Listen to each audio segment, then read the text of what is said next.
بسم اللہ الرحمن الرحیم۔ السلام علیکم۔ کشمیر سیریز کی دوسری قسط۔ یہاں یہ نقطہ اٹھایا گیا ہے کہ جب بھارتی فوج نے سری نگر ہوائی اڈے پر قبضہ کیا، اس کے بعد مہاراجہ کی مہاجن اور مینن سے ملاقات ہوئی تھی۔ اس سے ظاہر ہوتا ہے کہ اس دستاویز پر مہاراجہ کشمیر کے دستخط نہیں تھے، اور اگر کسی نام نہاد دستاویز پر دستخط کیے بھی گئے تو ان پر 26 اکتوبر 1947 کی جیلی تاریخ رقم کی گئی تھی۔ مہاراجہ اور ماؤنٹ بیٹن کے درمیان خطوط کو 28 اکتوبر کو بھارت نے شائع کیا، لیکن الحاق کے دستاویز کو شائع نہ کیا گیا، جبکہ دونوں خطوط حکومت ہند نے تیار کیے تھے۔ دستاویز الحق کی کاپی پاکستان کو بھی نہیں دی گئی، اور نہ ہی اسے 1948 کے آغاز تک اقوام متحدہ میں پیش کیا گیا۔ 1948 میں حکومت ہند نے جو وائٹ پیپر شائع کیا، اس میں دستاویز الحق کو شامل نہیں کیا گیا کہ جس کی بنیاد پر بھارت کشمیر پر قبضہ جائز قرار دینے کا دعویٰ کر سکے۔ آج تک مہاراجہ کے دستخط شدہ دستاویز الحق کا کوئی بھی اصل پیش نہیں کیا جا سکا۔ اگر ان تمام دستاویزات کو جو کہ جعلی ہیں اصل قرار دیا بھی جائے تو لارڈ ماؤنٹ بیٹن کی جانب سے دستاویز الحق کو مشروط طور پر تسلیم کرنا اور عوام کی رائے معلوم کرنے کی بات سے بھی بھارت نے آج تک عمل نہیں کیا۔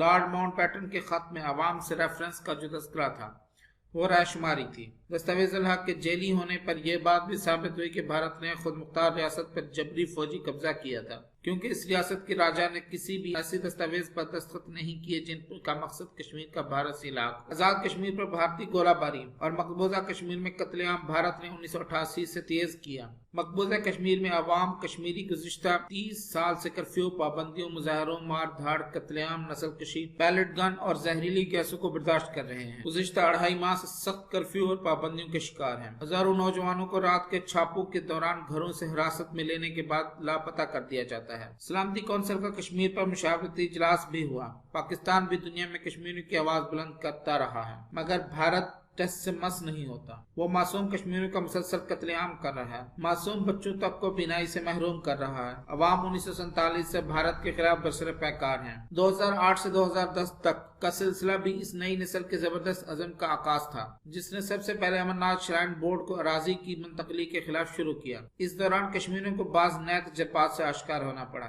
جس کے دوران بھارتی انتہا پسندوں کی سرپرستی میں وادی کشمیر کی اقتصادی ناکہ بندی واقعتاً حیرت انگیز اور عبرتناک ثابت ہوئی۔ بعد ازاں شوپیاں میں خواتین کی بے حرمتی اور برہان وانی کی شہادت کے بعد پوری وادی میں زبردست احتجاج اور مظاہرین پر شدت نے ثابت کر دیا کہ کشمیر کی نئی نسل کوئی سمجھوتہ کرنے کے موڈ میں ہرگز نظر نہیں آتی۔ دوسری طرف بھارت بھی کشمیر میں سرمایہ کاری کے دعوے کر رہا ہے۔ بھارتی حکمران سوال کرتے ہیں کہ اگر کشمیر میں پاکستان کے لوگ اپنا خون بہا گئے تو بھارتی فوج نے بھی کشمیر میں اپنا لہو بہایا ہے۔ تاہم ان پر یہ واضح ہونا چاہیے کہ کشمیری جنگ بندی لائن کو کنٹرول لائن یا انٹرنیشنل بارڈر کے طور پر کبھی بھی تسلیم نہیں کرتے۔ اس عارضی خونی لکیر کو کشمیری عبور کرنے میں آزاد ہیں۔ بھارتی فوج کے خلاف معرکوں میں شہادت پانے والے پاکستان میں موجود ان لاکھوں کشمیری مہاجرین سے تعلق رکھتے ہیں جنہیں صرف 1947 سے 1990 تک بھارتی جارحیت اور مظالم کے باعث اپنے وطن کو چھوڑنے پر مجبور ہونا پڑا۔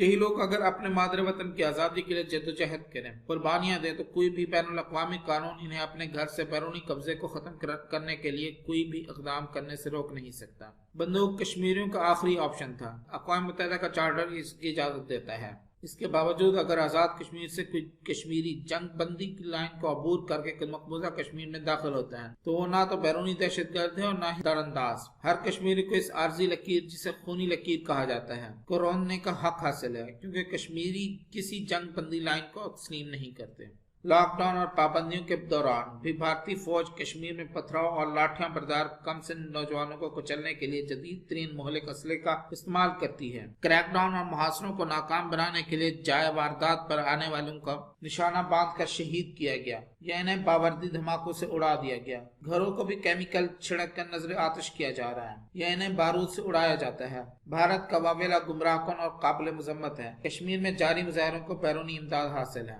بھارت کی لاکھ کوشش ہے کہ وہ کشمیر میں آزادی کی جدوجہد کی موجودہ لہر کو کچلنے کے لیے کثیر الجہتی پالیسی پر عمل پیرا ہو جائے۔ فلسطین طرز کی تحریک کو بندوق کی نوک پر دبانے کے لیے اس نے اسرائیل اور امریکہ کی مدد بھی حاصل کرتے ہوئے لاک ڈاؤن اور پابندیاں عائد کی، لیکن وہ تمام مذموم اور ظالمانہ حربے آزمانے کے باوجود ناکام اور نامراد رہا۔ بھارتی حکمران بچوں اور عزت مآب خواتین کے عزم، جو ہمالیہ سے بلند اور سمندروں سے بھی زیادہ گہرا ہے، کو دیکھ کر چیخ اٹھے ہیں۔ بکھلاہٹ میں اپنے آخری تیر آزما رہے ہیں، لیکن عظیم کشمیری قوم اپنے جگر آزما رہی ہے۔ دنیا نے دیکھ لیا کہ کشمیری اپنی جنگ کس طرح لڑ رہے ہیں۔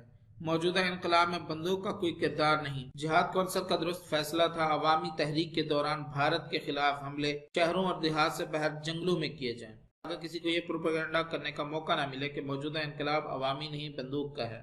اروندھتی رائے کے بقول یہ وقت ایسا ہے کشمیر کو بھارت سے آزاد ہونے سے بھی زیادہ بھارت کو کشمیر سے آزاد ہونے کی ضرورت ہے۔